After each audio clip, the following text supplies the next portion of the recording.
Assalamualaikum warahmatullahi wabarakatuh. Perkenalkan, nama saya Nur Kumalasari, NPM 21010311025 dari Prodi PGMI, Fakultas Tarbiyah dan Ilmu Keguruan. Di sini saya akan memaparkan materi tentang Pancasila sebagai ideologi negara terkait peranan dan permasalahan di Desa Tanjung Harapan. Adapun latar belakang Desa Tanjung Harapan, yaitu Desa Tanjung Harapan merupakan salah satu dari 13 desa yang berada di Kecamatan Margatiga, Kabupaten Lampung Timur, yang memiliki lahan yang sangat besar, berbagai macam suku, budaya, agama, dan ras yang bersatu dalam desa tersebut. Desa Tanjung Harapan terdiri dari banyak dusun. Sarana dan prasarana Desa Tanjung Harapan juga sangat memadai. Adapun sumber daya alam cukup banyak di Desa Tanjung Harapan. Sejarah Desa Tanjung Harapan. Dahulu, Desa Tanjung Harapan adalah bagian dari Desa Negeri Tua dan hanya merupakan perkampungan kecil yang dihuni oleh keluarga. Seiring dengan perkembangan zaman dan banyaknya pendatang yang berasal dari luar daerah, baik Sumatera maupun luar Jawa, maka pada tahun 1986 Desa Negeri Tua mengalami pemekaran menjadi dua, dan salah satunya adalah Desa Tanjung Harapan. Kepala desa yang pertama adalah Soekarno. Kepala desa yang kedua adalah Slamet Raharjo. Dua periode dari tahun 1990 sampai 2001. Kemudian kepala desa yang ketiga adalah Subagio pada tahun 2002-2013. Dua periode kurang beberapa bulan kemudian dilaksanakan oleh Sugito sebagai pelaksana harian pada tahun 2013-2013. Kemudian Sudio Senjaya pada tahun 2014 sampai 2019. Dan selanjutnya Syarifudin Alwi dari tahun 2020 sampai sekarang. Letak geografis Desa Tanjung Harapan yaitu berbatasan dengan Desa Negeri Tua, Kecamatan Margatiga. Sebelah selatan berbatasan dengan Desa Negeri Katon, Kecamatan Margatiga. Sebelah barat berbatasan dengan Desa Hargomulyo, Kecamatan Sekampung. Di sebelah timur berbatasan dengan Desa Sukadana Baru, Kecamatan Margatiga. Agama yang dianut oleh masyarakat Desa Tanjung Harapan yaitu ada dua, Islam dan Kristen, yaitu dengan Kepala Desa Bapak Syarifudin Alwi, Sekretaris Desa Bapak Sugito, Kadus 3 Bapak Stumin Susmako Adi. Sarana dan prasarana. Sarana peribadatan, jumlah masjid 4 unit, musola ada 15 unit, jumlah gereja Katolik ada 1 unit, jumlah gereja Protestan ada 1 unit, jumlah wihara tidak ada. Sarana pendidikan, SD sederajat ada 4 unit, SLTP 1 unit, TK 2 unit, kelompok bermain 5 unit, TPA 2 unit, jumlah pendidikan agama 14 unit. Adapun prasarana olahraganya yaitu berupa lapangan sepak bola 2 unit, lapangan voli 2 unit, lapangan bulu tangkis 4 unit. Di Desa Tanjung Harapan juga terdapat prasarana kesehatan, yaitu berupa posyandu 2 unit, puskesmas 1 unit. Penerapan Pancasila di Desa Tanjung Harapan. 1. Penerapan Pancasila pada sila yang pertama, yaitu masyarakat di Desa Tanjung Harapan telah menerapkan Pancasila di kehidupan mereka, yaitu berupa dengan menghormati agama atau keyakinan orang lain, hidup dan bekerja sama antara pemeluk agama dan kepercayaan yang berbeda-beda, sehingga dapat menghasilkan kerukunan dalam kehidupan bermasyarakat di dalam desa tersebut. 2. Penerapan Pancasila pada sila yang kedua, yaitu masyarakat di Desa Tanjung Harapan telah menerapkan poin ini dengan saling menghormati hak asasi atau hak-hak kepemilikan masyarakat di sekitar lingkungan rumah, membantu satu sama lain jika mengalami kesusahan.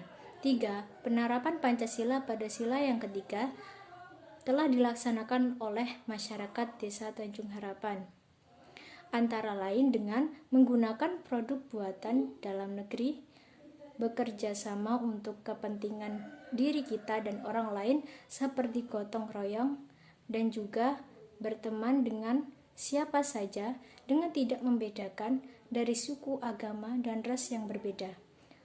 4. Penerapan Pancasila pada sila yang keempat telah dilaksanakan oleh desa ini. Masyarakat di Desa Tanjung Harapan antara lain tidak melakukan hal yang semena-mena terhadap orang lain, melakukan musyawarah ketika menentukan suatu hal untuk mencapai kesepakatan bersama, melaksanakan peraturan-peraturan yang telah disepakati bersama dalam artian tidak melanggar peraturan-peraturan baik dalam cangkupan terkecil seperti keluarga, masyarakat di sekitar lingkungan. 5. Penerapan Pancasila pada sila kelima yang telah dilaksanakan oleh masyarakat Desa Tanjung Harapan antara lain menghormati hak kepemilikan orang lain. Masyarakat di desa ini pun suka menolong orang lain, tidak menyalahgunakan pangkat untuk kepentingan sendiri. Juga para anggota perangkat desa bersikap adil dalam seluruh anggota masyarakat. Permasalahan menyimpang dari kepancasilaan di Desa Tanjung Harapan. Yang pertama, penyimpangan pada sila pertama yang terjadi di Desa Tanjung Harapan adalah masyarakat di Desa Tanjung Harapan dalam hal beribadah kurang berpartisipasi dalam hal berjamaah di masjid atau musola dekat baik dalam sholat wajib maupun sholat sunnah atau tarawih. Adapun penyimpangan pada sila pertama yaitu masyarakat di Desa Tanjung Harapan ketika ada salah satu keluarga yang mengadakan hajatan atau acara nikahan, maka pada akhir acara atau tengah malam rata-rata para lelaki yang sudah berumah tangga mereka itu berkumpul dan mengonsumsi minuman yang dilarang seperti alkohol atau air kelapa yang Penyimpangan pada sila kedua yang terjadi di Desa Tanjung Harapan adalah hal keamanan yang ada di desa tersebut. 3. Penyimpangan pada sila ketiga terjadi di Desa Tanjung Harapan adalah di desa ini terdapat seorang berperilaku kriminal yaitu pencurian, dan masyarakat desa ini pun tahu siapa pelaku tersebut. Sudah sering terjadi sehingga menyebabkan kerugian pada diri masyarakat yang telah menjadi korban. 4. Penyimpangan pada sila kelima yang terjadi di Desa Tanjung Harapan adalah lembaga kepemerintahan kurang disiplin dalam melakukan tugas mereka baik di Desa Tanjung Harapan ataupun kecamatannya. Pihak puskesmas pun kurang disiplin, apalagi sekarang penyerataan vaksinasi di daerah-daerah yang menyebabkan terbentuknya kerumunan di sekitar puskesmas dan juga menyebabkan kesulitan pada orang-orang yang berobat di puskesmas tersebut. Pemecahan masalah penyimpangan. 1. Pemecahan masalah penyimpangan yang pada sila pertama, yaitu dengan mengadakan pengajian rutin untuk membangun rasa dalam diri masing-masing. Selanjutnya, itu diserahkan kepada setiap individu apakah tergerak hatinya karena pengajian tersebut ataupun tidak. Sebelum itu kita harus meminta izin kepada perangkat desa, kemudian meminta izin kepada pemuka agama yang berada di desa tersebut untuk mengisi pengajian rutinan yang diadakan. 2. Penyelesaian masalah penyimpangan pada sila kedua, yaitu kita menyampaikan usulan kepada salah satu masyarakat perangkat desa.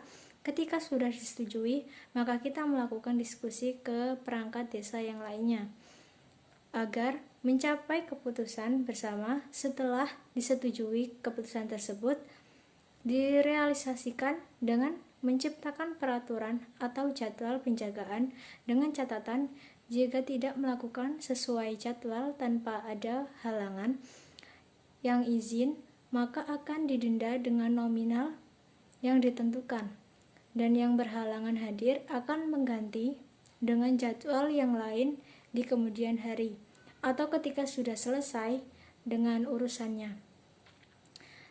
Penyelesaian masalah penyimpangan pada sila ketiga yaitu karena si pelaku sudah diketahui, maka yang pertama dilakukan adalah dengan musyawarah secara kekeluargaan. Bagaimana cara mengatasi perbuatan tersebut? Apakah si pihak keluarga mau mengganti apa yang telah dicuri? Kalaupun pihak keluarga itu mampu untuk mengganti barang tersebut, apabila tidak, maka pelaku dimasukkan ke dalam penjara. 4. Penyelesaian masalah penyimpangan pada sila kelima, yaitu dengan menyampaikan usulan atau apa pandangan kita terhadap masalah tersebut. Lalu, jika sudah disetujui, maka dilakukan diskusi dengan anggota pemerintah yang lain. Jika sudah mendapatkan solusi dengan kesepakatan bersama, yaitu dengan direalisasikan dengan membuat peraturan yang menyatakan bahwa perangkat pemerintahan harus bisa memenuhi apa yang menjadi tanggung jawabnya. Dan untuk masalah pada puskesmas, para anggota puskesmas seharusnya membuka puskesmas tersebut lebih awal untuk mempersiapkan vaksinasi, baik tempat, alat-alat yang akan digunakan untuk melakukan vaksinasi tersebut, agar tidak terjadi kerumunan dan juga menghindari kericuhan akibat saling mendorong untuk mendapatkan antrian anggota vaksinasi. Sekian presentasi dari saya, kurang lebihnya saya mohon maaf. Saya akhiri. Wassalamualaikum warahmatullahi wabarakatuh.